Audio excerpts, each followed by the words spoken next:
when did you meet Terry and what was that like? Before me and Meech, because me and Meech was friends first. Like I said, I was buying him before we even discussed any type of business. I've been buying him bottles for probably about 6 months or whatever. We just So y'all just be in the club and you just shoot him some bottles. Yeah, he open his section, you open your section. You just go, yo, send my man some bottles. Yeah, that's what Bull always say. He said, I remember you. He said, you know what your favorite line was? Y'all don't look right with no bottles. He said every time. He said, I know we better get drunk then as soon as you said that whatever. So Bull said, oh my God, my hook, I guess. My tagline was y'all don't look right with our bottles or whatever. So right. And yeah. And I know that there was a situation where you were dealing with a young lady from Detroit. Yeah. And he was dealing with a young lady from Alabama. Tiffany, and that was crazy. That's the girl I bought the Lexus for. And that's what I think that's what got his attention, because that's a Meech move. You know what I'm saying? So when I bought the car, he was able to do his homework on it. Oh yeah, I think that's what did. And that's the thing I question, but like I said, a lot of the stuff that he did later in hindsight, when I look back at it, like, you know what, it worked. Because I quit when at first he showed me the whole play the first day.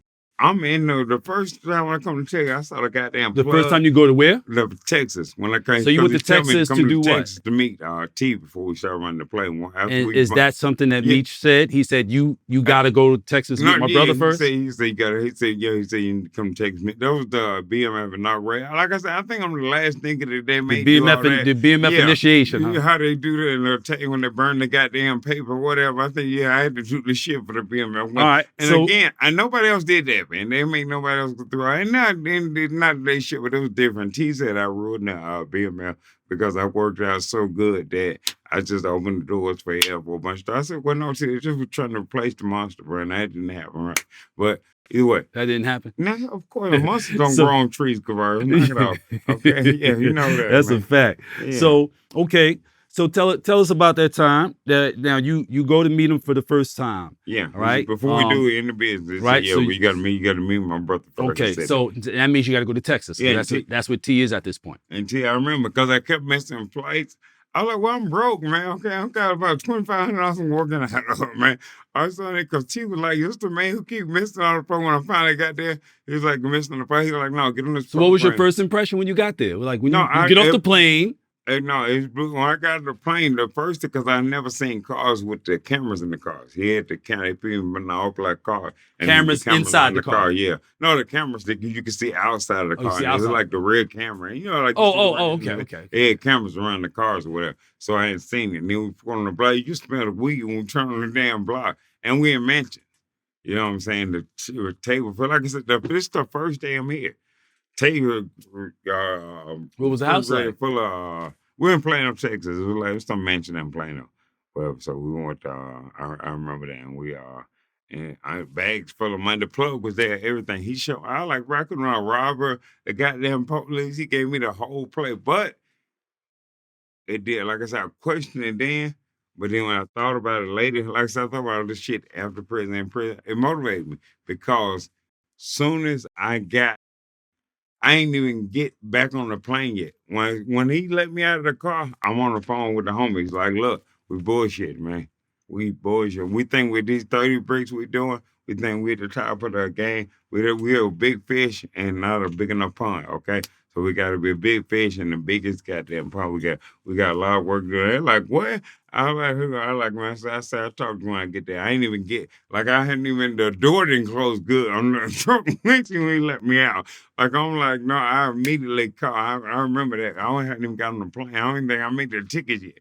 As soon as I got away from them and made the call, what I said. So it's fair to say you were impressed. Yeah, man. Yeah, okay. Definitely. So, because I seen there was another. So you imagine if you got damn LeBron James, you playing in the high school league. Right. You know what I'm saying? Then you go to the NBA, you're like, oh, you know what? There's some different shit going on. You know what I'm saying? So even though I'm going to dominate in this league too, I just need to know about it. You know what I'm saying? So now I know about it. And, here I am. Right. Once you realized that Meech was the plug of plugs, what was the very first move y'all made together? Oh, no. He sent, I think, 35, 50. But first he sent he sent one of his guys, the rapper, and he sent and Fat Boy sent one of his guys or whatever, and they came to Birmingham, whatever, and because they came really to show me how to open the goddamn car, to open the truck. They had a trap car. Yeah, they had a sophisticated truck. They had the state of the art trap car, sophisticated. What year is this we talking about? This is what 98, 99, whatever. 98, 99. And I think before something happened where I think they had been trying to find some people and go, because as soon as it worked, T immediately started saying, Meech got lucky to meet you. He got lucky. Man, I think TT smart as fuck, bro. He's seen what he knew. Meech now got his own people, and he was gonna be able to break away from or whatever. So I don't know what T was doing, but he might have just, they had a different opinion about how to go about, how to make money too, because he wanted to goddamn, T was gonna hit the motherfuckers or whatever, and bro was just goddamn want to pay hot potato with it or whatever. And as far as flexing, you know what I'm saying? Because Meech did pick up, even though he was on me at first about going out every day, he didn't have a problem with going like I said he was going out because he said wait on him. That was the Okay.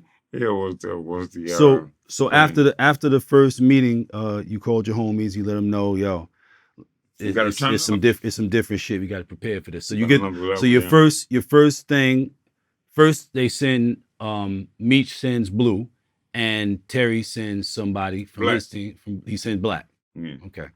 And then they come, they show you how to open the traps. Yeah, and that first move is like that little test is like 2 joints. Blue rubber bands on the money, all these crips are still crip, everything. That's that's what they're doing, so. And so the first time when they come to show you the traps, it's just 2 joints.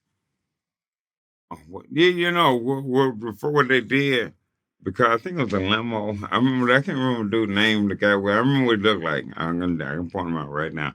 But yeah, they opened one side of it, and I did the one side and did the other. And I remember one of them on the phone with Meech, and Meech was like, "We finished with him?" And they were like, "No, we on the phone counting like that. Now we in the room wait a minute, counting money now." Hold on, you talking about when they came to show you the traps? The 35 was in that move, the first move. Yeah, it had to be. It was at least 35. Okay, I think it was 50.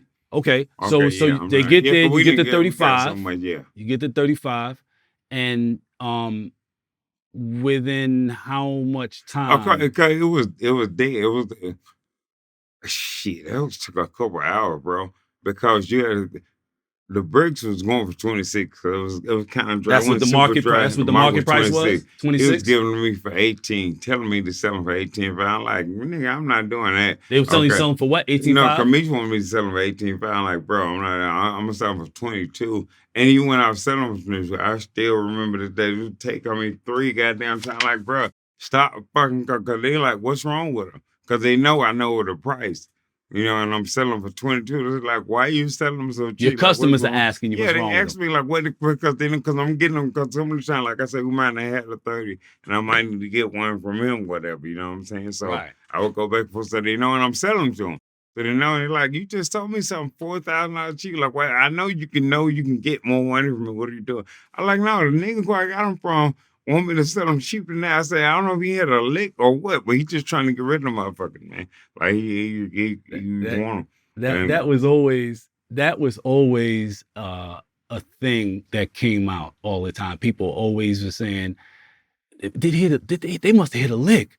Yeah. They must have hit a lick. Yeah. They couldn't wrap their mind around what the situation I remember the bitches thought he was he had AIDS.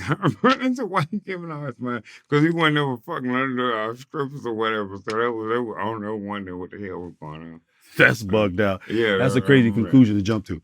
Yeah, right. So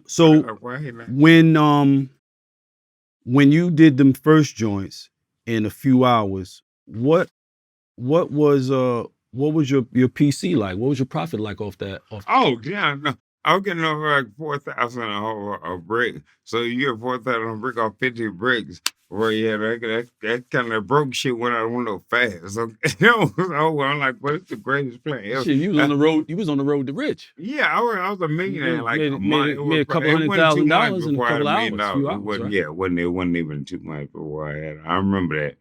For sure. I remember not even trying to put the money up, trying to think like, damn, what the fuck I'm going to put this goddamn, trying to stay. I know with a lot of the jury.